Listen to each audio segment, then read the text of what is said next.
తప్పిదాలు, ఏండ్ల తరబడి వైఫల్యాలు. Maoist party polit bureau circular ఒకటి విడుదలైందట. దాంట్లో చెప్తున్నారట, మనకు మనం చేసుకున్న తప్పిదాలు, ఏండ్ల తరబడి వైఫల్యాలు, పాత పద్ధతులను కొనసాగించడం వల్లే ఇంత భారీ నష్టం జరిగిందని. ఏండ్ల తరబడి వైఫల్యాల వల్లే ఎదురు దెబ్బలు తగులుతున్నాయని మావోయిస్టు పార్టీ అభిప్రాయపడింది. స్వీయ తప్పిదాలతో పరిస్థితులకు తగ్గట్టుగా ఉద్యమాన్ని మలచడంలో విఫలమయ్యాం. రక్షణాత్మక విధానాలు అనుసరించాల్సిన సమయంలో పాత పద్ధతులే కొనసాగించడం వల్ల భారీ స్థాయిలో క్యాడర్ను కోల్పోవాల్సి వచ్చింది. ఈ మేరకు 2024లో మావోయిస్టు పార్టీ పోలిట్ బ్యూరో రూపొందించి క్యాడర్కు పంపిణీ చేసినట్టు చెబుతున్న సర్క్యులర్ ఒకటి తాజాగా వెలుగులోకి వచ్చింది. గత నెలలో రాయ్పూర్, ఛత్తీస్గఢ్లో నిర్వహించిన టీజీపీల సమావేశంలో కూడా దీనిపైన చర్చ జరిగింది. ఎలాంటి అవకాశం ఇవ్వకుండా మావోయిస్టు ఉద్యమాన్ని రూపుమాపాలని కేంద్ర రాష్ట్ర ప్రభుత్వాలు తలపెట్టినాయి. వేల బలగాలు మోహరించినాయి. 3.5 సంవత్సరాల్లో, అంటే 2024కి ముందు 683 మంది మావోయిస్టులు చనిపోయారు. వారిలో 190 మంది మహిళలు ఉన్నారు. 2024 జనవరి ఆగస్టు మధ్యలో 199 మందిని కోల్పోయాం. వీరిలో 170 మంది దండకారణ్యానికి చెందిన వారే ఉన్నారు. ఇదంతా కూడా 2024లో ఆ పార్టీ రూపొందించిన సర్క్యులర్ అని చెప్తున్నారు. కానీ 24 to 25 మధ్య బీభత్సం, విధ్వంసమే జరిగింది కదా. అంతకుముందు రాసిందే ఇది. 2024 జనవరి ఆగస్టు మధ్యలో 199 మందిని కోల్పోయాం. వీరిలో 170 మంది దండకారణ్యానికి చెందినవారే.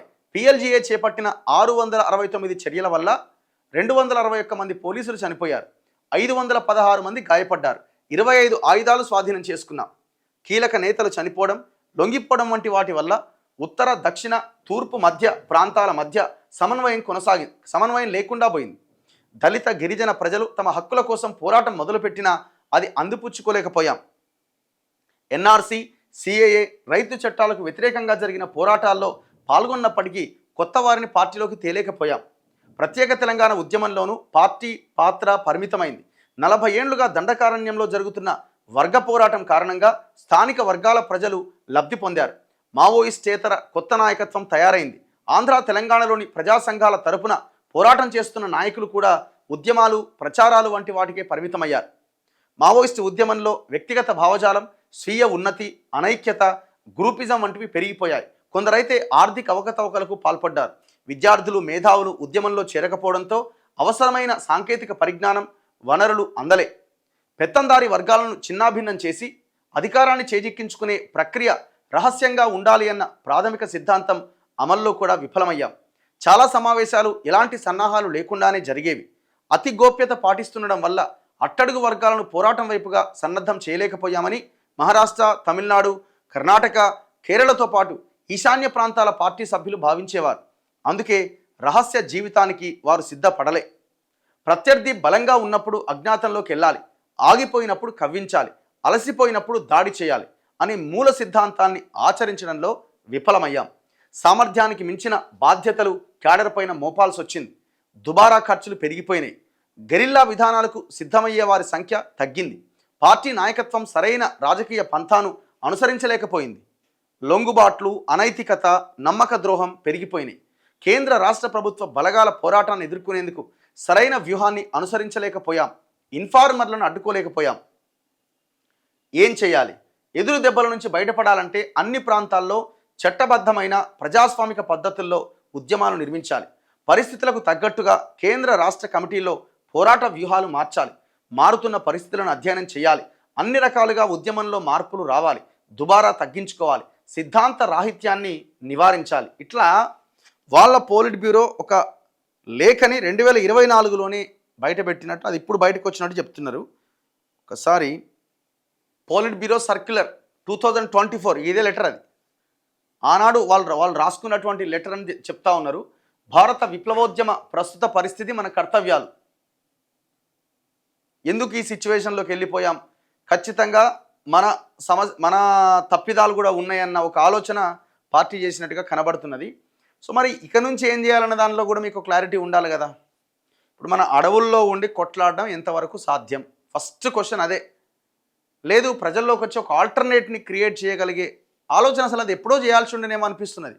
ఎందుకంటే భవిష్యత్తు టెక్నాలజీ పెరిగి మన మీద ఇంకా భయంకరమైన దాడి ఖచ్చితంగా జరుగుతుంది అని ఒక 10 సంవత్సరాల ముందే దీన్ని కనుక ఊహించుంటే పరిస్థితి వేరేగా ఉండేదేమో. ఇంతమందిని తెలంగాణ సమాజం కూడా కోల్పోయి ఉండేది కాదేమో.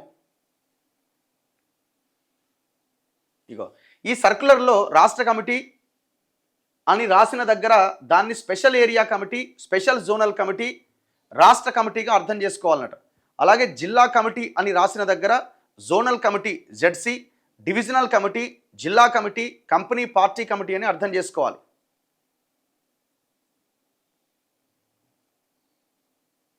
సో వీళ్ళంతా ఇది రాసుకుంటూ రావడం జరిగింది. ఇందులో ఇంతకుముందు చదివిన మెయిన్ కీ పాయింట్స్ ఉన్నాయి.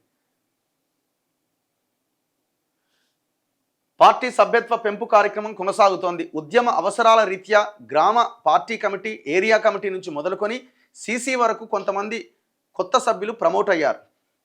కానీ ఇప్పుడు ఇది 2004లో వీళ్ళు రాసుకున్నారు, కానీ మనం 2025లో ఉన్నాం. మనం 25 కూడా అయిపోతున్నది. అంటే ఆల్మోస్ట్ 1.5 year కింద ఆ పోలిట్ బ్యూరో రాసినటువంటి లేఖ ఇది. అప్పటికి సిచ్యువేషన్ వేరు, అప్పటికి కొంత ఇంకా కగార్ స్టార్ట్ ఆ పరిణామం.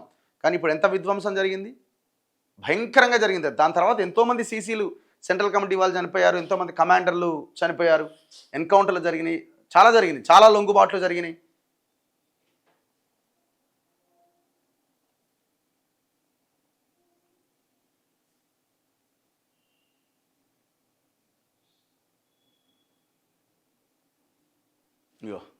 ఈ కాలంలో మన కృషిలోని నెగిటివ్స్ వాళ్ళు కూడా రాసుకున్నారు. 2021 జనవరి నుంచి ఇప్పటి వరకు నాయకత్వ పరంగా పార్టీకి తీవ్ర నష్టాలు జరిగినాయి. అనారోగ్యాలతో 4 కేంద్ర కమిటీ సభ్యులు కామ్రేడ్స్ లక్ము అంబర్, సాకేత్, ఆనంద్, శత్రుదాడిలో కేంద్ర కమిటీ సభ్యుడు కామ్రేడ్ దీపక్ అమరులయ్యారు. 9 మంది కామ్రేడ్ కిషన్, షీలా, కంచన్, కృష్ణమూర్తి, మంగ్తు, జస్పాల్, మోహిత్, జనార్దన్, కిషోర్ అరెస్ట్ అయ్యారు. మన పార్టీ పంతాపై దాడి చేస్తూ పార్టీ ఆచరణపై దుమ్మెత్తిపోస్తూ పార్టీ విచ్ఛిన్నకులుగా మారిన కేంద్ర కమిటీ సభ్యులు కోబాడ్ ఘోండి, బచ్చా ప్రసాద్ సింగ్లను పార్టీ నుంచి బహిష్కరించాం. ప్రస్తుతం తూర్పు రీజియన్లో, మధ్య రీజియన్లో మాత్రమే మిగిలారు. దీంతో ఉత్తర దక్షిణ రీజియన్లను సీసీ ప్రత్యక్షంగా గైడ్ చేయలేని పరిస్థితి. తూర్పు మధ్య రీజియన్ల మధ్య సమన్వయం లేని స్థితి.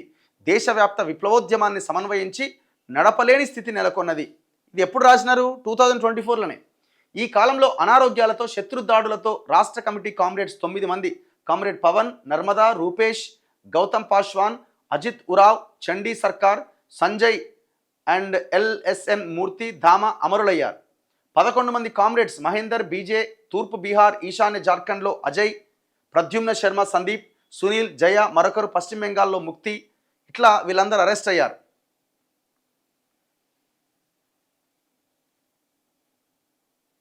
అంటే జరిగిన నష్టం, వీళ్ళ వైపు నుంచి జరిగిన నెగిటివ్స్ ఏంటనేది చెప్తున్నారు.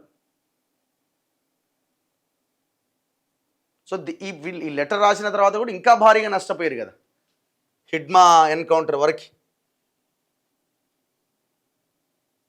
చాలా పెద్ద లెటర్ ఇది, 40 పేజీలు ఉన్నది.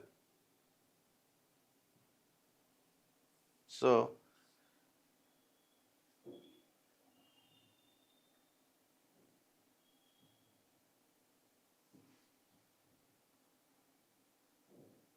Polit bureau CPI Maoist August నెలలో రాసిందనమాట ఇది. అంటే ఆల్మోస్ట్ 1.5 year కింద. ఈ 1.5 yearలో భయంకరమైన దాడులు మావోయిస్టు పార్టీ మీద జరిగినాయి. చాలామంది ప్రాణాలు కోల్పోవడం జరిగింది.